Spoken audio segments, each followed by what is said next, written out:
four-part, Part 1, Part 2, Part 3, and Part 4. Now look at Part 1. Part 1. Susan came to Barclays Bank and talks to a bank clerk. First, you have some time to look at questions 1 to 6.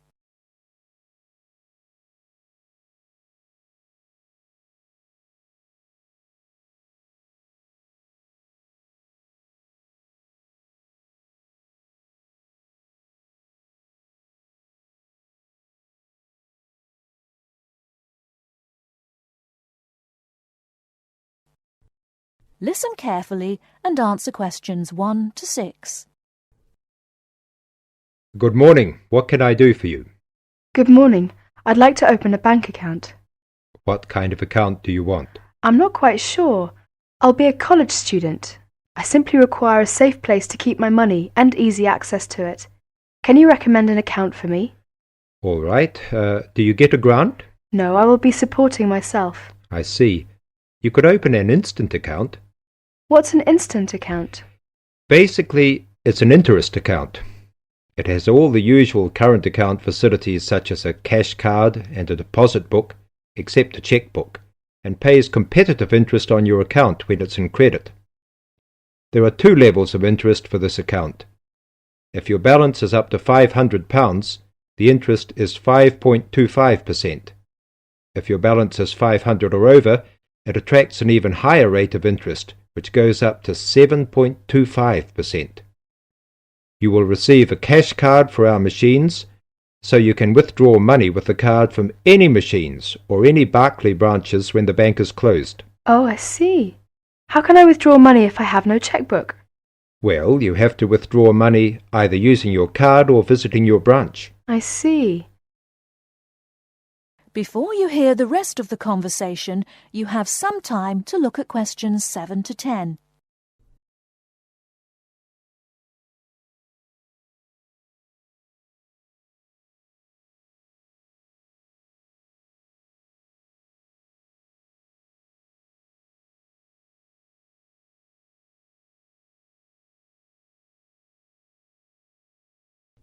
Now listen and answer questions 7 to 10. How can I find out how much money I have in my account?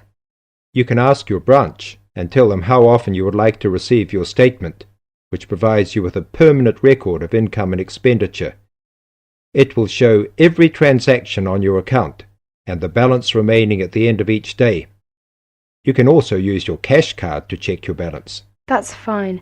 I think I'll open an instant account. That is the end of Part 1. You now have half a minute to check your answers.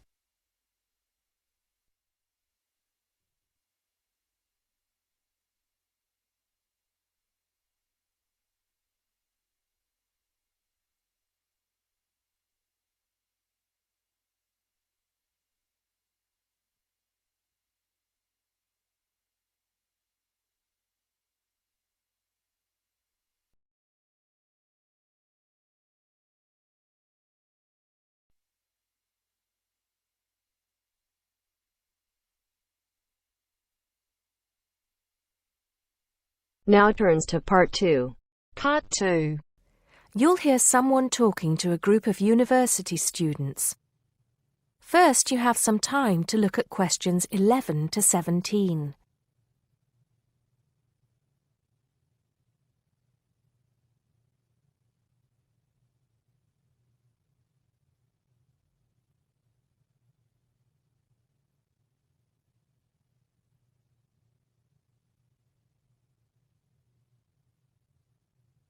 Now listen carefully and answer questions 11 to 17. Good morning, everybody, and welcome to Upton University. I hope you are settling in and beginning to find your way around. I know how confusing it can be when you start life at university, and that's why we have Freshers Week to help you find your feet.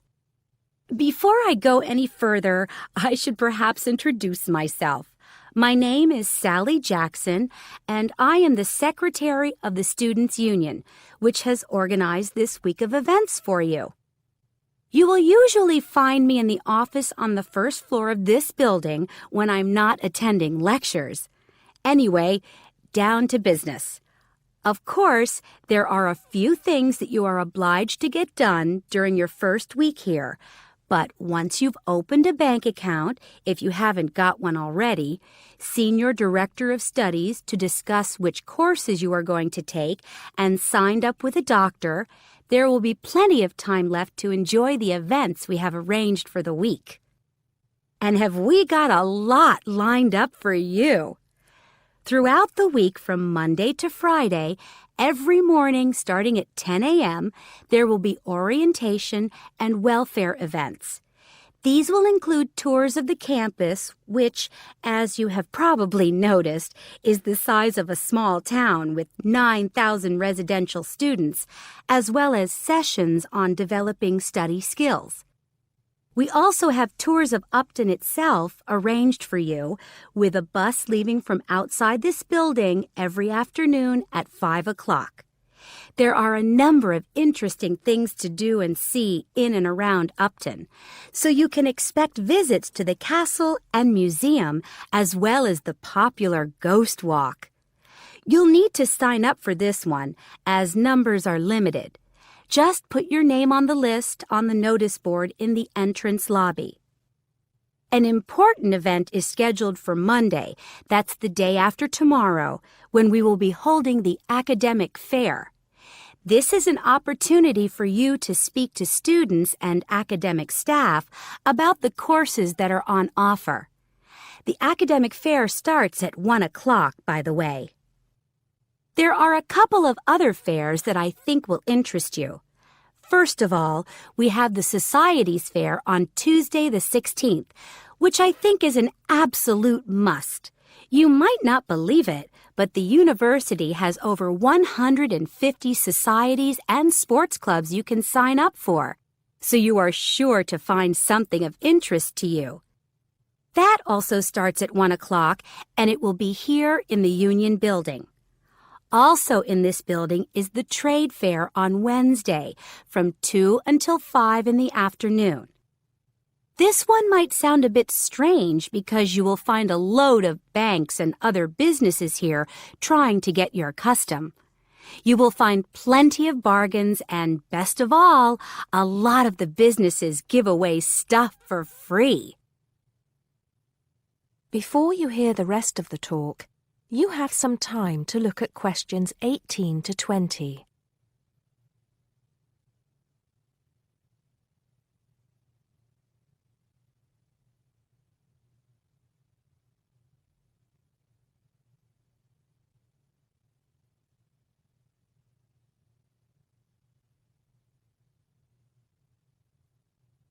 Now listen and answer questions 18 to 20. We've also got a great entertainment program lined up for you, starting tonight with our welcoming party. We have a top band lined up for your entertainment, but I'm not allowed to say who they are.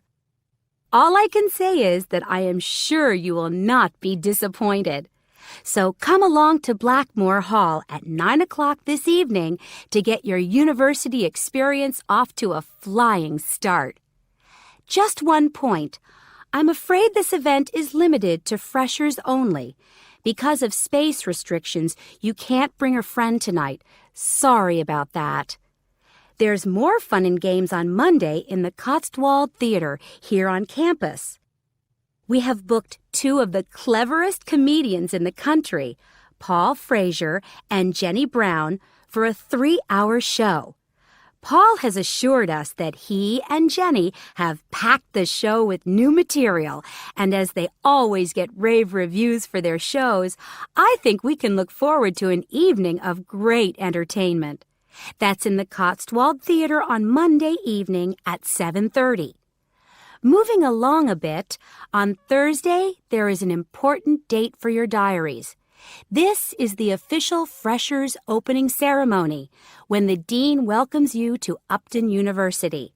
So remember, Thursday the 18th from 2:30 to 3:30 in Blackmore Hall.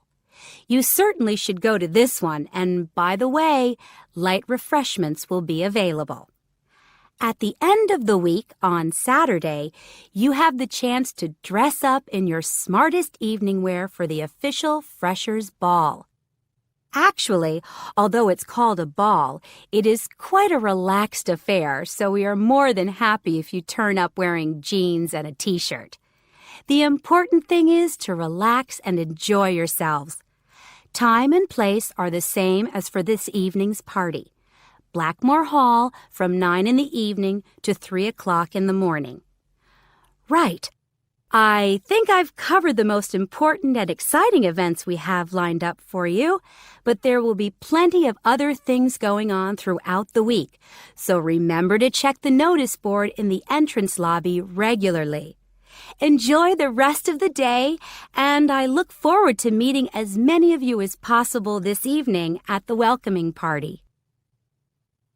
That is the end of part 2. You now have half a minute to check your answers.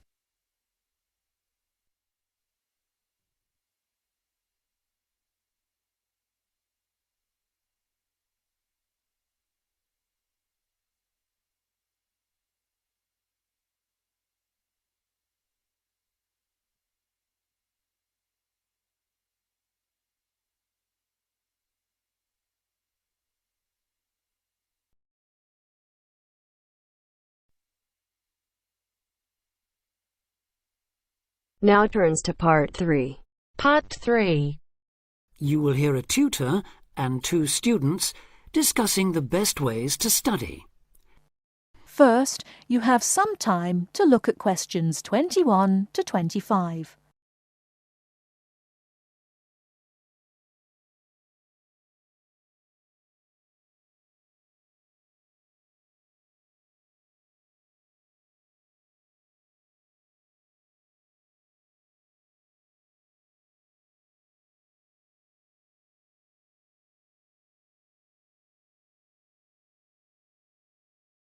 Now listen carefully and answer questions 21 to 25. Well, how are you both settling in? Fine. Yes, no problems. So far, anyway. Good. Remember that as your personal tutor, I'm here to help you if you do have any difficulties. Now, as you know, lectures start on Monday, so I thought we'd look at a few ways of making the most of them, especially in terms of the notes you take. Let's begin by thinking about what you can do before you even go to the lecture. Any ideas? Make sure you're up to date with all the background reading, so you know plenty about the subject already. Yes, that's essential. The lecturer will assume you have that knowledge. Anything else, Carlos? Well, check what the topic's going to be. Of the lecture, that is. I'd go a bit further than that and consider what the content may be. Then you could ask yourself some questions that you want answering and listen out for the relevant information during the lecture. Okay. Now that brings us to the lecture itself and the actual business of writing notes. But there's a lot to deal with there, so we'll come back to that later. What I'd like to do for the moment is continue with the process of note-taking and move on to the next stage. Any suggestions for what that might be? When the lecture is over, you mean? Yes, once you're able to sit down somewhere quiet with your notes. Read them? More than that, you need to make sure they'll still make sense to you weeks, months later. Edit them? Yes, that's what's needed. It's well worth spending a few minutes on it. Any missing words, anything difficult to read, things you didn't have time to jot down, now is the time to do so, while everything's still fresh in your mind. Right. And after that, when's the best time to revise them? When do you think, Carlos? I'd say just before the next lecture, in the same subject. Precisely. That's a vital time to look at them again, for obvious reasons. But it's definitely not the only time. When should you revise them again? A month later, maybe? Sooner, and much more often than that. I'd recommend you look at them again once a week. That's why it's so important they're complete and easy to follow.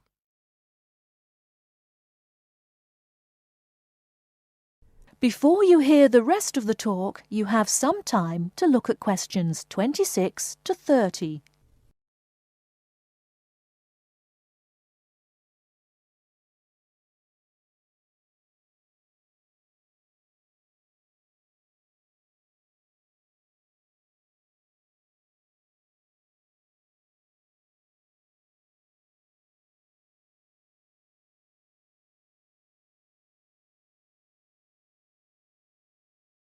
Now listen and answer questions 26 to 30. Right. Let's go back to note-taking and begin with the basics before the lecture has even started. What should you do when you walk into the room? Get a good seat, at the front if you can, where you can hear clearly and avoid distractions. Yes, though obviously others will have had the same idea, so it's as well to get there a bit early. So, when the lecture's underway and you're busy jotting things down, what should you try to ensure? That you're getting all the main points. And what if you don't catch something you know must be important? I'd leave a space. Then I could check it later, perhaps by asking a question at the end and fill it in afterwards. That's an excellent way to deal with it, yes. And there's something else I'd like to mention here. Talking about going through notes afterwards, it's absolutely vital that what you write is legible for one very good reason. It saves time. You'll waste many hours during the course if your revision is held up because you can't read what you've written. Okay, what else can we do to make listening and note-taking more efficient? Well, I always listen out for signpost words. Sorry, what are they? They're the ones lecturers use to say where they're going. A bit like a signpost at a road junction, I suppose. Things like, the first reason is, however, to sum up, and so on. Yes, they can tell you when something important is coming, and help you organize your notes, too. Is there anything else you can add, Carlos? There's something I think's very useful, but it's later, after the lecture is finished. That's fine. Go on. Well, what I do is go through what I've written down, summing up the main points in a few words in the margin, on the left-hand side of the page. I try to use words that'll jog my memory, so that I can remember what everything's about when I look at them again. Yes, that can work very well. What some people do to review their notes is cover up their full notes from the lecture, maybe with a piece of paper or a card, and concentrate just on what they've put in the margin, trying to recall the details. Then they move the cover down a little and check whether they were right. Or you could put your main points on another piece of paper and clip them together. Instead of covering and uncovering, you just hold a page in each hand. Sure. It's down to personal preference, really. Everyone has their own learning style. That is the end of part 3. You now have half a minute to check your answers.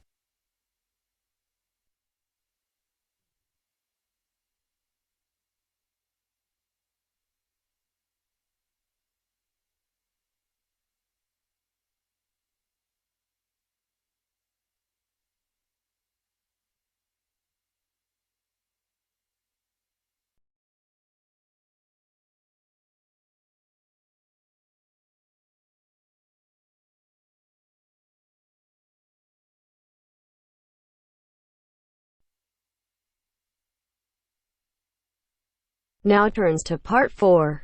Part 4. You will now hear a speaker talking about student loans. First, you have some time to look at questions 31 to 40.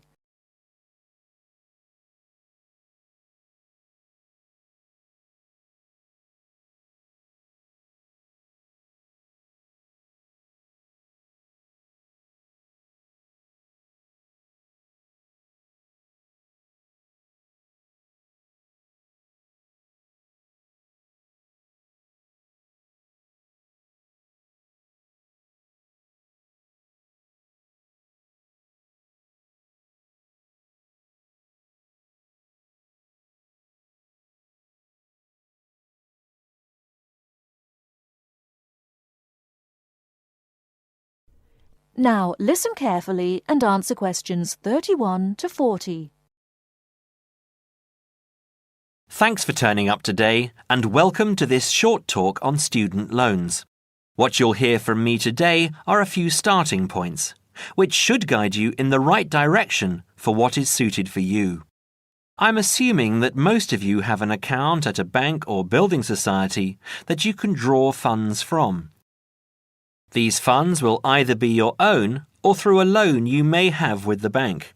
You may even have a credit card you can use. If you don't have a bank account, I suggest you open one with one of the major banks. It's the best option as you will find major banks have more outlets. Within the city and in close proximity to the university are HSBC in City Plaza, Barclays in Ragdale Square, National Westminster in Preston Park, and Halifax in Hope Street. At this stage, I just want to inform international students that not all the services available for resident students will be available to you. As international students, you need to provide documentation stating that you have funds available to see you through the duration of your study. Different banks have different policies, so search out the one that will benefit you the most. You will also need to provide a photocopy of your passport and certification of your enrolment in the university. The most common way of taking out a student loan is either through the university or through a banking institution. If you decide to go with the university, again, you need to supply certification of enrolment and passport if you're an international student, or if you're a resident, you will only need the enrolment details. One word of warning is that you need to be clear on the interest you will be paying on your loan. The interest level through some universities is almost as much as the loan itself, so if you borrow £10,000, you might have to pay back close to 20. Also, with student loans through the university, you have a limited time to pay them back, and this time is not flexible. You might have only 1 year. You might have 5. As I said, different universities have different policies. This university, for example, has an interest rate of 23.5%. It's quite high, but not as high as many of the other larger universities. The other option is to take out a loan through your bank. You will find that most banks will have lower interest rates than the university. They average roughly between 14.5 to 18.5%. Banks also give you an option of over how many years you want to make repayments. You can basically choose to pay it back in a year or in 10, even more if you are finding it difficult. Make sure you have an account with the bank you decide to go with. Either a current account or a savings account is enough. With either of these accounts, you can use your card to make withdrawals and deposits from automatic teller machines at any time, and make payments over the internet if you choose. You can also use Maestro, one of the systems which automatically take the money from your account at a time that you have specifically stated, and deposits it into a nominated account of your choice.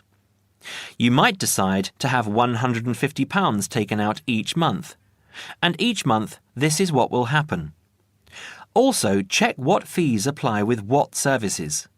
Some services are free of charge, but they are few and far between. OK, so that's all from me. If there are any questions related to what I've covered today, please raise your hand. That is the end of part 4. You now have half a minute to check your answers.